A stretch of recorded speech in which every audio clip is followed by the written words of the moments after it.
तो कक्षा 9वीं अध्याय 7 जीवों में विविधता, डाइवर्सिटी इन लिविंग ऑर्गेनिज्म।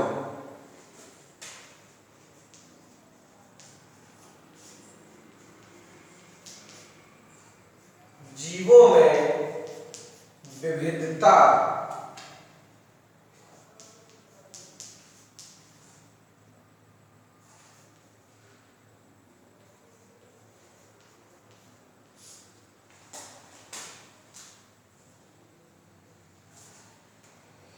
तो क्या आपने कभी सोचा है कि हमारे चारों ओर कितने प्रकार के जीव समूह पाए जाते हैं?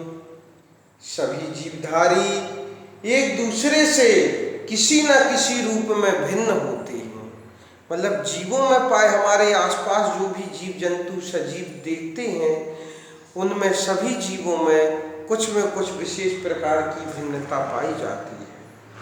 आप स्वयं और अपने एक मित्र को ही लीजिए। क्या दोनों की लंबाई एक समान है? क्या आपकी नाक बिल्कुल आपके मित्र की नाक जैसी दिखती है? क्या आपकी और आपके मित्र की हथेली का आकार एक समान है? यदि हम अपनी और अपने मित्र की तुलना किसी बंदर से करें तो हम क्या देखेंगे? निश्चित रूप से हम पाते हैं कि हम में और हमारे मित्र के बीच बंदर की अपेक्षा अधिक समानताएं हैं।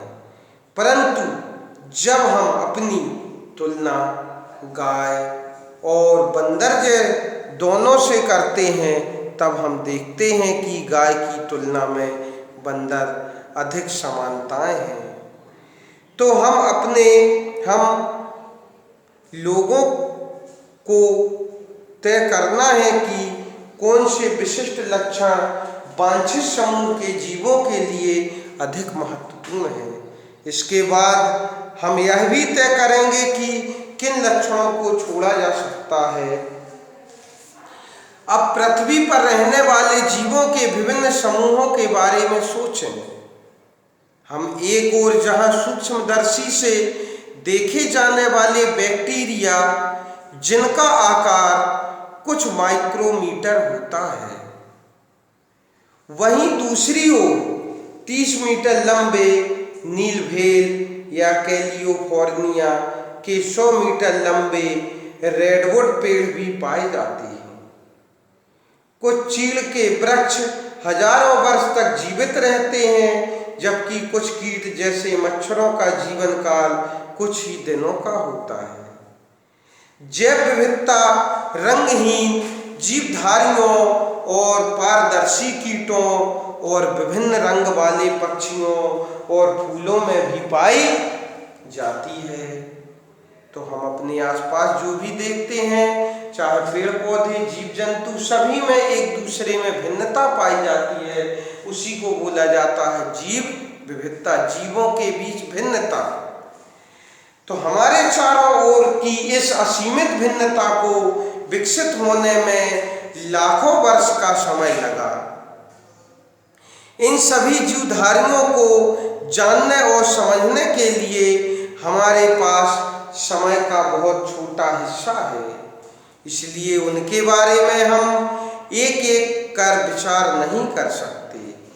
इसकी जगह हम जीवधारियों की समानता का अध्ययन करेंगे। मतलब जीवों कौन कौन से जीव में कौन कौन से लक्षण पाए जाएंगे, समानताएं पाई जाएंगी, जिससे हम उनको विभिन्न वर्गों में रख सकेंगे। फिर विभिन्न वर्गों व समूहों का अध्ययन करेंगे। तो जीवन के इस विभिन्न रूपों में भिन्नता का अध्ययन के अनुरूप समूह बनाने के क्रम में हमें यह निश्चित करना होगा कि वे कौन से विशिष्ट लक्षण हैं जो जीवधारियों में अधिक मौलिक अंतर पैदा करते हैं।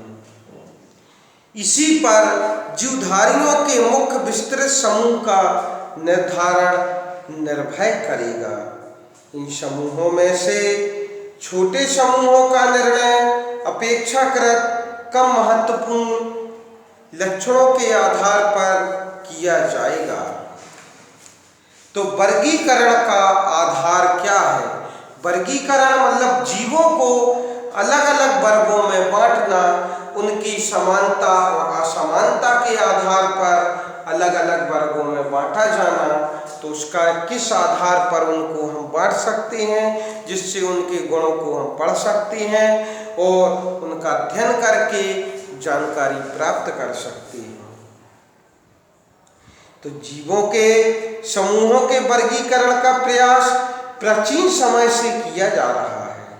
यूनानी विचारक अरस्तु ने जीवों का वर्गीकरण उनके स्थल, जल एवं वायु में रहने के आधार पर किया था।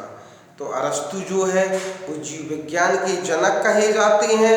उन्होंने सबसे पहले स्थल, जल और वायु में रहने वाले जीवों को अलग अलग वर्गों में बांटा कि जलीय जीव अलग, स्थलीय जीव अलग, वायु आकाश में उड़ने वाले जीवों को अलग।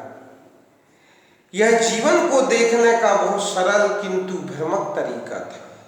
उदाहरण के लिए समुद्र में रहने वाले जीव जैसे प्रवाल, हेल, ऑक्टोपस, स्टारफिश और शार्क, ये कई मायने में एक दूसरे से काफी अलग हैं, लेकिन इन सभी जीवों में एकमात्र समानता इनका आवास है। मतलब सिर्फ वे एक दूसरे में भिन्नता है, लेकिन सिर्फ एक समानता बस मिलती कि इनका आवास एक समान है।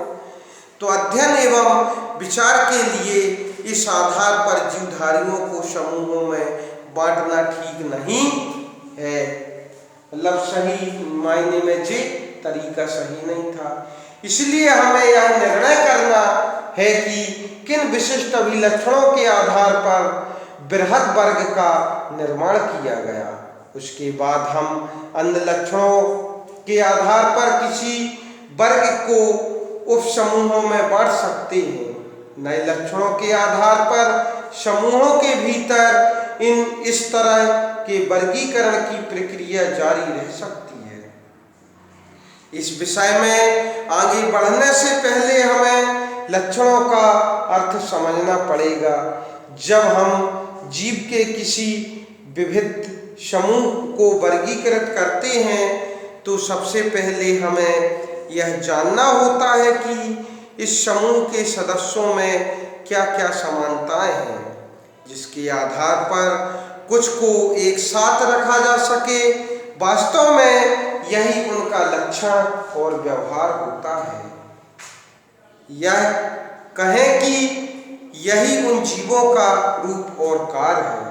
किसी जीव के लक्षण से तात्पर्य उस जीव का कोई विशिष्ट रूप या विशिष्ट कार्य है। उदाहरण के लिए हम में से ज्यादातर लोगों के एक हाथ में 5 अंगुलियां होती हैं, जो एक लक्षण है। इसी तरह हमारे दौड़ने की क्षमता और बरगद के पेड़ के न दौड़ पाने की क्षमता भी एक लक्षण है। अब हम देखेंगे कि कुछ लक्षणों को कैसे अन्य की तुलना में ज्यादा मौलिक लक्षणों के रूप में वर्गीकृत किया जाता है। हम विचार करें कि एक पत्थर की दीवार कैसे बनती है।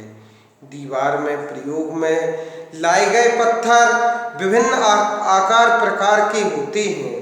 यह ध्यान देने की बात है कि ऊपर की ओर लगे पत्थरों का आकार प्रकार नीचे के पत्थरों को प्रभावित नहीं करेगा, लेकिन निचले स्तर के पत्थरों के आकार से उनके ऊपर वाले पत्थरों का आकार अवश्य प्रभावित होता है।